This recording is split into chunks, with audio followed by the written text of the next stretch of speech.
الشيطان وفنا ونذر له وخير ظنه إذ جعل الساعسا لأوليائه وجنة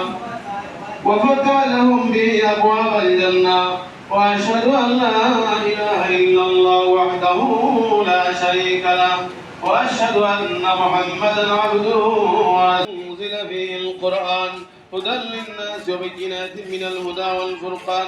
فاستقبلوه بشرط الهيمان وأصغوا إلى ما روى فيه سلمان قال خطبنا رسول الله صلى الله عليه وسلم في آخر يوم من شعبان قال يا أيها الناس قد أضلكم شهر عظيم شهر مبارك شهر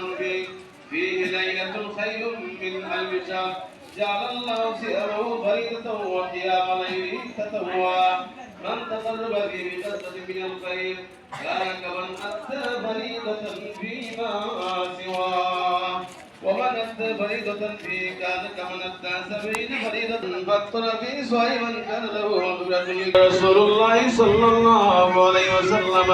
يؤتي الله هذا الثواب من فطر صائما على مذقة لبن أو تمرة أو شربة من ماء ومن أشبع صائما حتى يدخل الجنة وهو شهر أوله رحمة وأوسطه مغفرة وآخره عتق من النار ومن خفف عن مملوكه فيه غفر الله له وعتقه من النار. أعوذ بالله من الشيطان الرجيم. يا أيها الذين آمنوا كتب عليكم الصيام كما كتب على الذين من قبلكم لعلكم تتقون.